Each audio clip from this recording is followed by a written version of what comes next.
Hello everyone! How's it going today? It's Thursday for me. I mean, unless you're like deep in Asian territories, I don't assume it's Friday for you yet. I don't know how time zones work so good, so happy Thursday, I think. But welcome to the Cup of Joe show. We're going to be talking about our Digimon. Going to be talking about what final forms they turned into, or what final forms they didn't turn into. It's actually quite strange what happened. Is what I'll say, so that way no one will blame me for the fact that things didn't work out. Oh yeah, yesterday, thanks to Nirakuma and Kaoru-san, the TV show on Netflix, in the show, Nirakuma is this lazy bear that likes to eat dango, and they just make them look so good, and my family and I really took to the show so deeply that we were inspired to try making dango ourselves, so I looked it up, right? Usually when I try to make recipes, I go to this website called Just One Cookbook. The person who runs the site is named Nami. She's this Japanese woman, and I trust most of her recipes. Turns out dango are super simple to make. So we made one attempt. You can go to my Twitter and you can see like the 4-picture process of us actually making the dango.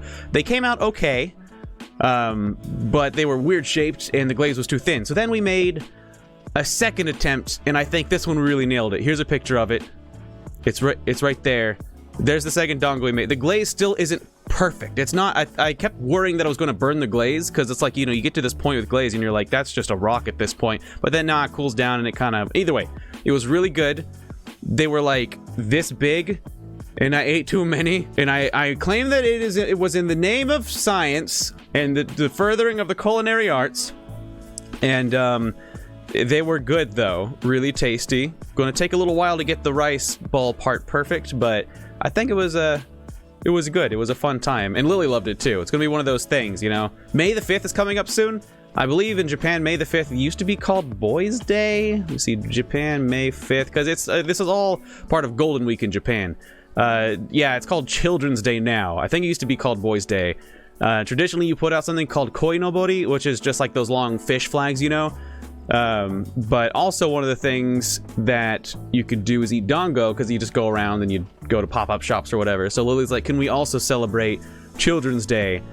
And I'm like, do you want to make more dango? She's like, yes. And I'm like, great. For some reason, my stomach doesn't like them though, so I'm gonna have to be careful about it. Anyway, lesson learned, don't eat more than just one stick of dango. It's not meant that one should eat like 7 of them.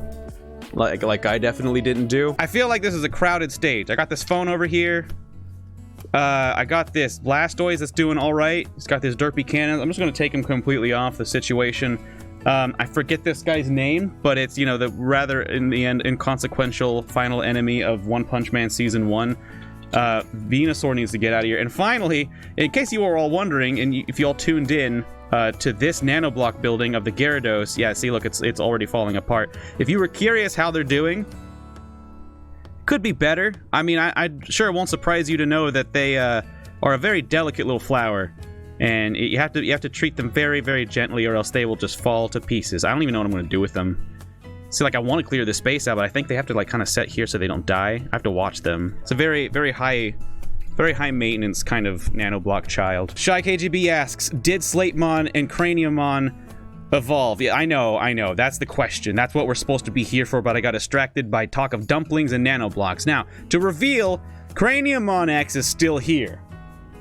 Whereas Slatemon X digivolved into Alphamon. A pretty cool digivolution, if I do say so myself. I would always prefer Omegamon, but Alphamon's pretty cool too. I don't really like their backlog. I don't like the thing. I don't like that their whole deal is that they don't like to, they have their own kind of sense of justice, blah blah blah blah.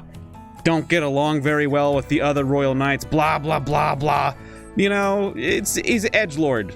Sorry, I kind of skipped the letting you see the way they are. Well, let's go ahead and show you the big face. You can see just truly how much of an edgelord they are.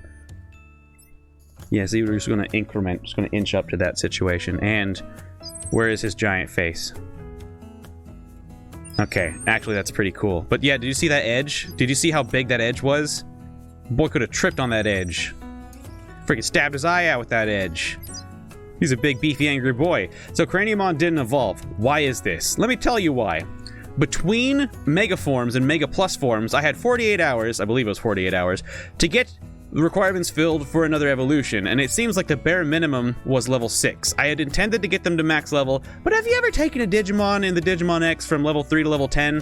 I mean, I'm sure you have, and I'm sure you know that sometimes if life gets busy, it's simply a daunting task, right? So I kept procrastinating it and procrastinating it, and long story short, the only way that they leveled up is when they were attacked by events in the mornings, and whereas Slatemon X previously was knocking out of the park with every event Digimon battle that came to them, Craniumon X was losing. So Slatemon X was at level 6, Craniumon X was only at level 4, they did not Digivolve, and I guess there's just this wall. I had heard rumors that people online were saying, even if they didn't have requirements met exactly, if they were in the middle of, like, you know, the quest mode, and they were fighting and then they got up to a certain requirement, so their Digimon would evolve like mid-quest mode, which would sound so cool. It sounds super like Digimon anime, right? You know? Like, or they're in the middle of a fight, and the guy's like, oh no, by execute, and then suddenly they're like, eh, and they turn into an executor mid-fight. That sounds like such a cool anime moment, but no, I tried it, nothing happened. There's a wall, there's a point where the game, this program checks, will they evolve? No. Craniumon X is like, well, okay, well, I'm not evolving, guess I'm gonna die now, because it started just hemorrhaging hearts constantly, like immediately. Alphamon was over here needing, like, oh yeah, I could do with a snack. You know, I might go for a walk around the block, you know, that kind of, they needed that. Craniumon X over here was like, where's my bag of insulin? I need morphine. Also, can we go to a Vegas buffet? Like, it's very high maintenance all of a sudden. He's actually quite annoying. Look at that. He needs so much. I guess just if you want a reminder, here's his giant face. Very slowly. Whoa. Oh, Cheyenne Meow, welcome. It's 4:12 a.m. in the AU? Go to sleep! Thanks for stopping by, though. So wait, does that mean that Cheyenne Meow, is it Friday? Friday 4 a.m. where you are? I was just talking about time zones earlier. What I assume, it's always been my understanding that when a Digimon starts hemorrhaging health and hemorrhaging, you know, training and all that kind of stuff, it means that if you let them die naturally from this point on, I think they get a traded egg. Maybe that's not always the case, but generally speaking, if you get your Digimon about 2 days, or a full 24 hours at least, past their final evolved form, you tend to get a traded egg. So I think Craniumon X is fine. I'm just going to kind of push them over here. Just kidding. Just kidding. Their last act before they gracefully die is to get squashed to a pulp by Alphamon in a 1v1 battle. We gotta make money off him somehow. If the horse can't race, we're gonna make it into glue. Am I right, folks? I'm just laughing harder because it's a horrible thing to say. All right, Craniumon X, I've thrown a lot of shade at you. I'm wondering if maybe you can turn it around and just like kick, but whoa, whoa. I'd actually say that Craniumon X's edge looked a little more edgy than Alphamon's edge. Then again, I'm not a good judge of blades. Ooh. Yeah. Okay, you know, sometimes there's underdog stories where everyone can cheer at the end when the guy that everyone thinks is going to lose comes out on top, and sometimes life just happens and the one who looked weak was weak, and their life is sad. Sometimes that's just what happens. So look, I got their level up to 9. I think I only have to get up to experience level, like, 10, only, like, maybe 2,500 more experience. So that's what, like, 5 more battles with Platinum Numamon? Maybe we could try it. Maybe there's truly is, like, a miracle that can happen if we get to level 10, you think? Do you think maybe they can, like, do an anime turnaround kind of thing? I doubt it. I feel like that definitely won't happen. Okay, hold on. Shy KGB says Alphamon is not really edgy. Yes, they freaking are. They're like Omegamon, but he's like, I'm gonna be like Omegamon, but I'm gonna wear a cape. Big black cape. And I'm gonna brood. And I'm gonna go around challenging everyone's worldviews, even though it doesn't accomplish anything. Yeah, everyone knows someone like that, right? Come on. Anyway, I'm gonna have this guy fight Platinum Numamon, maybe just a couple times. Just a few times, you know? If it's only to get him up to 5,000, like, NBD, yeah? Yeah, in fact, we could just kind of like tunnel through this. We could even have our Craniumon X fight the boss at the end of this here quest stage, which is Alphamon X. I mean, Alphamon isn't. There's no x-antibody form of Alphamon because Alphamon is naturally an x-antibody carrier. Duh, come on. Yeah, Shy, Omegamon does wear a cape. I thought you would mention that. However, it is not black, and he does not brood constantly. Omegamon shows up, and he's all like, show me your brave heart! And it's a cool moment every time, but when Alphamon shows up, it's this deep, like, wordless song. Or it's, if you're watching the American version, then it's like, you know, Smash Mouth. Okay, there, look at that.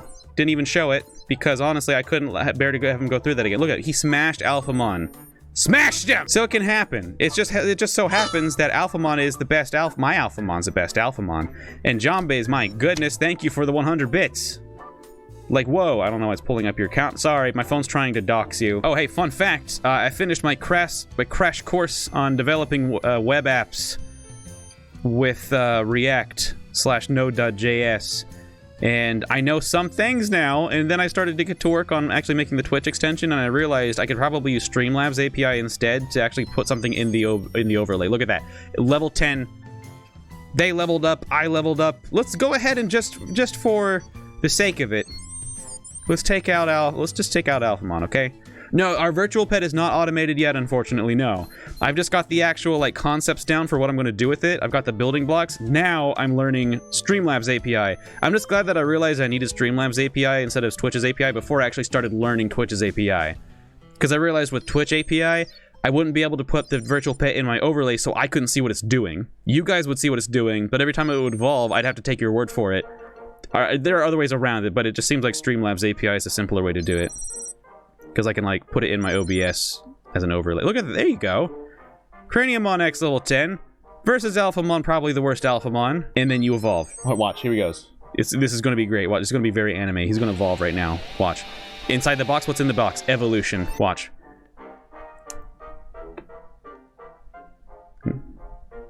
No? You maybe go through all that effort and you're just not going to evolve? Or, I mean, what do you... I guess I still got Alphamon, which is pretty cool. Alphamon's pretty dang cool. I almost kind of want to save them, because we've never done that once in this entire thing, right? We can back up our Digimon. I think once we back them up, it restarts them. I guess we could just create backups, right? And then just start right now. We'll see if that works that way. Backup. We got 2 slots per device, so we could save... I don't really want to save Craniumon. Oh, that's the thing, though. If you back them up, I don't think... You don't get a traded egg, do you? It starts over with a completely new thing, doesn't it? Oh, I don't know. I like Alphamon, but I don't like him enough to save him to sacrifice my traded egg. I might go ahead and wait till I get something super cool like Digimon X or Omegamon X. We'll just let them die the old natural way. So that was fun. I'm glad the way that they turned out, but I think with this next run, I'm going to start actually looking at growth charts, because it's not, like we've said before, it's not just food. It's not just training or effort, care mistakes, and number of wins, ratios, number of battles. It's also level. And honestly, I was already barely hanging on, like, keeping which evolutions or what up at the top of my head without levels. So now I think I'm probably going to start looking at a guide. So if you've been waiting this entire time for Joe to stop trying to play this blind in vain, and if you've been waiting for Joe to just look up a stupid guide to this thing and get the Digimon he wants, then your day has come, because I'm freaking done just floating through life. Okay, Alphamon's cool and all, but now I want Omegamon X. I want Platinum Numamon, even though I know that's like the bad care one, but I swear, like, I keep getting like middle Digimon, and I feel like that's worse. Is that just my simian brain? I feel like I want either the worst Digimon or the best Digimon. I'm more disappointed at getting like the middle ones. I don't like it, and I also I'm done not knowing. So anyway, yeah, thanks to the patrons for supporting my channel, especially Nobro, Shifter, and Dog Trainer 89. Thank you all so much. It keeps us doing what we're doing, and it keeps us doing it well. And honestly, the more support we get, the more I can do. All right, I'll be right back in 5 minutes. See you in a little bit.